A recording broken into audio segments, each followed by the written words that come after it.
Welcome back to OT Sports. Today we got our final NFL mock draft for 2023. The draft is tomorrow. I'm really excited for it. I'm going to be watching. I don't know. I love the draft. A lot of people do. Some people do. I don't understand how you can't love it. It's so fun seeing who these teams pick and for some of these teams who they're going to build around for the future. I like seeing the guys that were passed on turn out to be great, and some of the busts that end up happening because it's always going to happen. Every year there's busts. So, yeah, let's get into it. This is my second mock draft. The first one, it was a little rough. I didn't really plan it out. I apologize for that. But it's been about almost a week since then.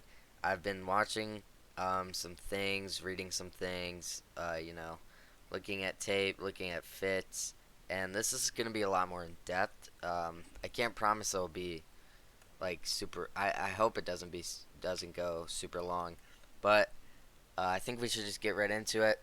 If you're new around here, subscribe to the channel. We got content for all any sport you could think. Well, not any sport, but NBA, college basketball, MLB, NFL, college football, NHL.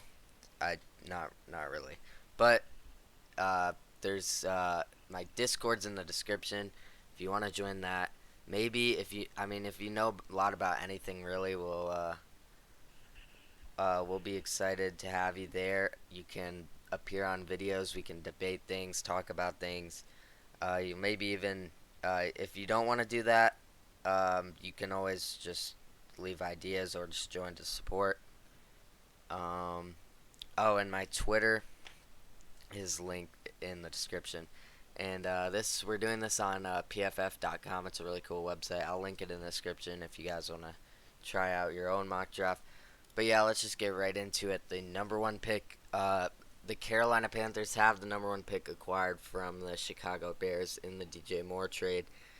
Now, originally last week, I had CJ Stroud going one. Now, his draft stock is falling a lot because of the notorious test they do. It's kind of like an IQ test, I guess. And no quarterback who's ever been below like a 70, I think, was the stat. No quarterback who's been under 70 has ever turned out to be good. C.J. Stroud got an 18, one of the worst in NFL history. So I think the Panthers do end up taking Bryce Young at number one. You know, there's a lot of I could see the Texans and the Panthers trading because I've read some things. The Panthers like a couple different guys for QB. The Texans really only like Bryce Young. This is just what I've heard, and possibly the Panthers are trying to trick the Houston Texans into thinking that they only want Bryce Young and they're going to 100% take him. So maybe that causes a trade to happen because I know the Houston Texans really like Bryce Young. We're not doing trades in this, and ultimately, I'm not sure if Houston would pull the trigger on that trade. I personally would not. So I think the Panthers end up taking Bryce Young because I think he's the best available quarterback. Although his height is concerning, you know, he's just all around great prospect. Really, that's the only thing that scares me about him. So yeah, I think the Panthers take Bryce Young at number one. Number two, I think C.J. Stroud to the Houston Texans. Now I've seen some things that the Texans may not take a quarterback if Bryce Young does get picked number one overall, which I believe he will, which is honestly kind of ridiculous to me. They need a quarterback now. Maybe they if they don't take a quarterback, maybe they tank one more year, get to that first overall pick next year, and take a guy like Caleb Williams or Drake May. We'll see. But I think they take Stroud here. He's a franchise guy for sure. I'm high on Stroud. I think he'll go number two. Number three. Now it's interesting when you get into trades for the Cardinals pick. We're doing no trades, so I think this one's pretty obvious. I think they take Will Anderson, maybe the best prospect in the entire draft. He is really good. He's an animal. an edge rusher, really similar to Micah Parsons. Yeah, Will Anderson's gonna be great in this league. Maybe even, I mean, probably will win Defensive Rookie of the Year. There's only a couple, really, maybe one or two other guys I could see, but I'm pretty sure it will be him. He's really good, and the Cardinals defense is looking a little it's looking a little rough right now. Will Anderson could add a lot to that with that young energy. He's going to be a great player. I think they take him here at number 3. Now, the Colts pick at 4 is interesting. They need a QB, which has, so we can filter by QBs here.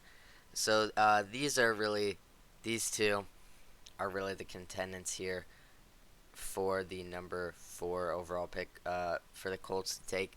And originally, I was thinking uh, that Anthony Richardson would go here. His draft stock has been rising dramatically recently with his performance at the combine. It was really incredible. But recently, Will Levis, all of a sudden, I don't really know why, but he has been rising.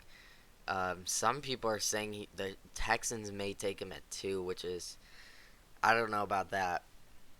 Will Levis is maybe the most NFL ready quarterback. Is that crazy to say? I don't know. He's definitely the most NFL ready out of him and Anthony Richardson. He's a lot more NFL ready than him. I think the Colts do take Will Levis. I'm not super high on Will Levis, but I think that's what the Colts ultimately end up doing. At number 5, Seattle. Um, Now I've seen a couple where they take a quarterback here. I'm not too sure they do that. I think they would like to see how Gino plays, if he progresses any, if he stays the same. Maybe that plays into it, but I don't think they take one. He had a great year last year, and they're a team who made the playoffs. I don't know if they want a young quarterback to come in and kind of throw a bone in that. I don't know. I don't see them taking a quarterback. Um, it's weird. I don't see the guy that I was thinking of taking. He's ranked 28 on here, which doesn't make sense to me. Tyree Wilson, I think, is the guy that Seattle does end up taking. He's been. There is a chance he could. People were saying he may go number 2. I think he'll fall to Seattle at number 5. Not really a fall. This is where he's been projected to go a lot of the time. Seattle needs a guy like him on the edge, coming off the edge. They had almost no pressure last year, so it'll be a good addition for them. Uh, Detroit. This is another one I see a lot of people doing in their mock drafts. Detroit. It doesn't say it on their needs, but they really do need a cornerback. Um, they did let Jeff Okuda go, which I'm not sure if I'm forgetting someone, but I believe he was their cornerback number 1 last year. I feel like I'm forgetting someone. It's probably someone that I should know. I don't know. I think they take Devin Witherspoon here. He's looking like the best corner in this draft to me. He's got some really good technique. Um, yeah, he just looks like a really good prospect. And I think Detroit takes their chances on another cornerback. They did that with Jeff Okuda a couple years ago. Didn't turn out great. He was good this season, but before that, not so much. But I think they take Devin Witherspoon here, and I think he's gonna fit good in Detroit. The Raiders here, 7. They could go a lot of different ways, but ultimately, this may come as a shock to you. They did just sign Jimmy Garoppolo, I believe, but I think they take Anthony Richardson here. I think it will be good for him to kind of sit behind a guy for a year, maybe 2. Kind of a he's kind of a project. Let's be real, but he's really raw. He's athletic. He could turn out to be a really great quarterback. He's got maybe the highest. I think I said this last draft. maybe the highest ceiling for a quarterback, maybe even player in this draft. But he does have a little bit of a lower floor than a lot of these QBs that were picked above him. I think the Raiders take Anthony Richardson though at 7. I think he would get. I think he would fit good in the Raiders' system. They did really like Jared Stidham because of his ability to run, and Anthony Richardson fits that a lot. Jimmy G, he can sit behind him for a year, and I think he would be good, really good fit for the Raiders. The Falcons. Now, I'm not sure who I had them taking last draft, but I did change it. I believe I changed it. I'm not sure. I don't think I did. I picked this guy that I'm about to pick. But I've read some things. Atlanta, they've always picked these really shifty, not super big tackles or well, really O linemen in general. They like that kind of guy, and I think Skaronski fits that perfectly. He is a big dude at offensive tackle, but his arm length is a worrisome something to worry about to me. Um, I've seen a lot of things where the Bears end up taking him. I think he goes to the Falcons. I think he would fit well there. He could be a guard, which worries me taking him this high, but I think he'll be great as a guard. I think he'll be maybe not as good as a tackle, but tackle is the harder position to play. Let's be real. But I think he goes to Atlanta. Yeah, I just think they like those kind of offensive linemen. So I think he goes to Atlanta. The Bears put in a really difficult decision here. They didn't get they didn't get any really. They might have got a guard, but I don't think they got any other offensive linemen in free agency, which is tough because their guy, I believe, Skaronski was their guy they kind of wanted.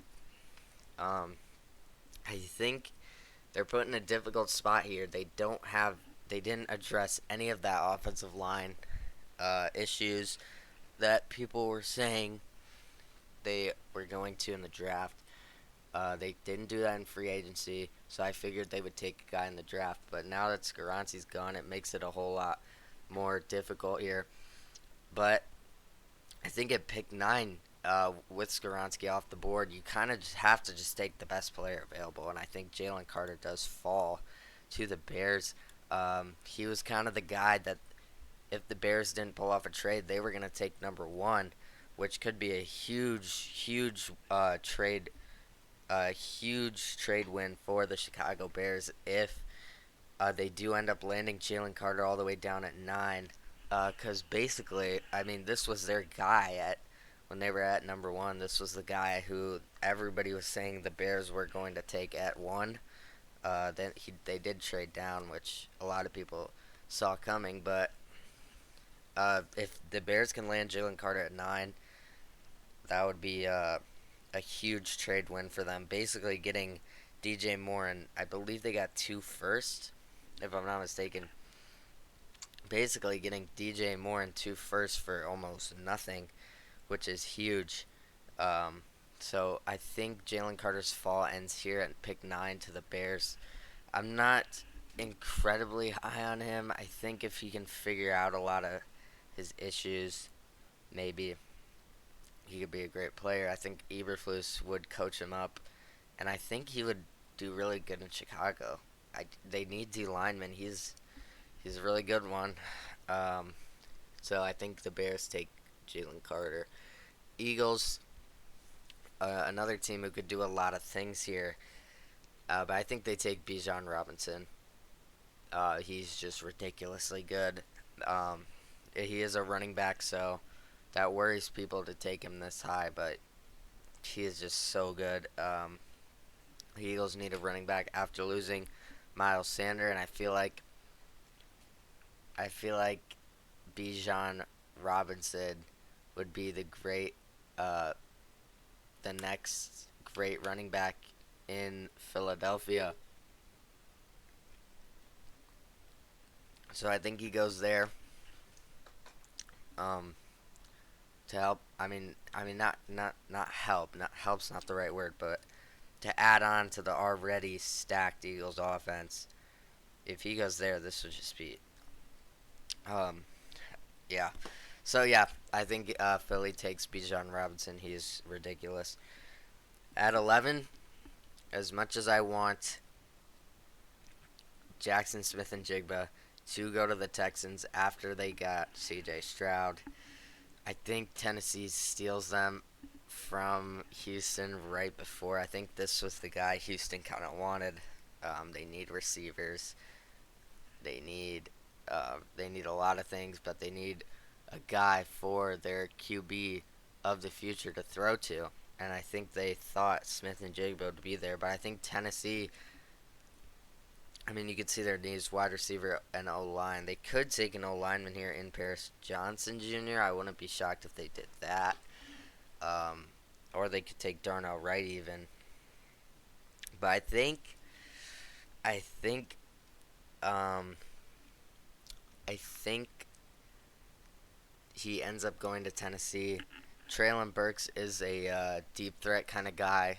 Makes a play, disappears for the next, I don't know, but he makes those big plays. Smith and Jigba is more of your reliable type guy, slot receiver, good route runner. He'll catch those little slants, get you some rack run after catch. So I think he goes Tennessee, fits there good. At number 12, Houston. I think they take the.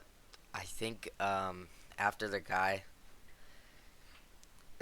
kind of gets stolen. I think they take Christian Gonzalez. He fell a little bit far in this mock, but I think he goes to Houston. Um, they don't really. I wait. Did they take Derek Stingley last year? They may have done that. But I mean, two young corners is better than one. I think they take Christian Gonzalez here. He's looking to be a really good player. The Packers, after the Aaron Rodgers trade, move up to 13 ahead of the Patriots, a team who was looking like they were going to take a tackle maybe, but the Packers get ahead of them, and I think they steal the Patriots guy they want. I think they take Paris Johnson Jr. He's probably the best, maybe not, but I mean, is he the best true tackle in this draft? Is that fair to say? I know Skoronski is listed as a tackle, but he may turn out being a guard. We're not sure. Darnell Wright is good, but I like Paris Johnson more. I think he goes to Green Bay. At 14, the Patriots, they're needing a tackle.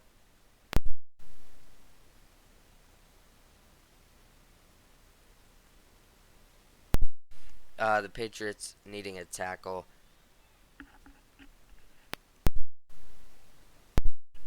and um, sorry. All right, let me focus. Uh, I was looking at something else. The Patriots needing a tackle, but I think they get their guy stolen, and I think they end up with Nolan Smith. I've seen some where he ends up as a Patriot, and I kind of like it. He seems like a guy who would be on the Patriots. I don't know. It's kind of a weird thing to say, but I think he goes there. I'm gonna try and speed this up a little. It's taking we're taking a little bit too long. The Jets here, I think this is a pretty obvious one. I think they take Darnell Wright. He's a really good tackle, and they need a tackle. So it's that simple. The Commanders here, I was really close to them picking Hendon Hooker. Um, I didn't end up doing it, but yeah, I don't think they will take him. He's a little bit of a project as well. He's coming off that ACL tear, so he won't be ready um, for this season, I don't believe. I think they end up taking another tackle. I think they take Broderick Jones. He is another bit of a project guy, really raw, but I think the Commanders can figure him out. Steelers, I've seen this everywhere. I think they take Joey Porter Jr. I believe he is better than Deontay Banks, but speaking of Deontay Banks, I think he goes. Um, I think he goes to the Lions here. Now that I'm realizing it, this might be a little bit. Um, okay, this is. Alright, you know what? We're gonna switch this up for my notes because I did not realize I forgot I had them taking Devin Witherspoon. So the chance they take two corners in the first, it's, you know, it's just most likely, it's not gonna happen. So alright, so this is, alright, so we're gonna switch things around a little bit. Um, for the Lions here, I think they end up taking a receiver. And I actually, you know what? Scratch that. Actually, no. Sorry, this completely just this completely just flew over my head. Um, sorry. All right, I think the Lions do end up taking a receiver. I think they take the second best receiver available in my opinion. That's Jordan Addison. So I think they take him here at 18. The Bucks, I think they take Brian Branch. He's gonna fit right in with their system. He's he'll be great there. The Seahawks, I I think they take a kind of a underrated guy in my opinion. He is a guard, so um, he's gonna be a little bit lower. But I mean, the Seahawks need a guard. He's the best guard in this draft class by far, in my opinion, and I think Seattle ends up with him. At 21, a lot of people are wanting a receiver, and I'm sorry, I don't think it happens. I think they take Deonte Banks here. They need corners. I think they do that there. The Ravens, um, I think they'll take Quentin Johnston. He's kind of fits in with their receivers they have right now. He's a little bit of a different receiver than they have, and the Ravens have needed receivers for the longest time, so I think they take him here. The Vikings, I think a little bit of a lower ranked guy, Mozzie Smith. He's looked really good. I'm really impressed with him. He fits what they need, and I think he ends up in Minnesota. The Jaguars here, I think they take Miles Murphy. He's the best edge available. Josh Allen is on his last year of his deal, and they did just lose an edge, so I think he'll fit right in there. Josh Allen can mentor him for a year, and if he ends up leaving, that's all right because they'll be having Miles Murphy. The Giants at 25. I think they take Zay Flowers. He's looking to be a good receiver. He's a little undersized, which worries me, but I think he'll still be pretty good in the NFL. And I think he is the last receiver taken in the first round. At 26, the Cowboys, they're going to take Michael Mayer. I've seen this everywhere. He's being compared to Jason Witten. They did just lose Dalton Schultz. It makes perfect sense. He blocks good. He doesn't have super high upside in my opinion, but his floor is very high as well. So I think he ends up in Dallas. It fits perfectly. The Bills, a little bit of a. I haven't seen this a lot. Emmanuel Forbes to the Bills. I like that for them. They need a corner, another one at least. And I'm kind of high on him. He looks good. The Bengals, Dalton Kincaid. I've seen this everywhere as well. He'll fit in there. He's kind of a receiving tight end. Gives the Bengals just another weapon for the opposing defense to focus on besides Chase and T Higgins. I think they take him here at 28. At 29, I got the um, I got the Saints taking Brian Breesy out of Clemson. I don't know. They don't have many D linemen. If you look at their depth chart, they don't have that many. I think Brian Breesy fits perfectly here in New Orleans. So I think he'll be the 29th overall pick. At 30, the Eagles, I think they take Kalijah Cansey. He's fallen a while. I'm not super high on him, but I think they take him here. He's fits what they need according to this PFF. mock. So I think they take him here at 31. I'm gonna tell you this. I was so close to doing Jalen Hyatt to Kansas City. The reason though I'm going to take Anton Harrison is because um, they have a lot of those type of guys already. I just don't know if they do another one. I just don't know. So I'm gonna take the safe option here with Anton Harrison. This is my mock draft. You can take a look at this while I'm doing the outro. We will. I mean, I'm excited for the draft. I hope you guys are too. Comment your mock if you want. You can do your mock on this website. I'll have it linked. Um, and yeah, that's really it. Like the video if you enjoyed. Subscribe if you're new. Follow my Twitter. Join that Discord. Um, those are both in the description. And yeah, we'll see you guys. I'll see you guys next time for maybe an NBA playoffs update. Those have been pretty crazy. Or an MLB video sometime soon. I keep saying college basketball, transfer portal, maybe that too. I don't know. But yeah, we'll see you guys with whatever video comes out next.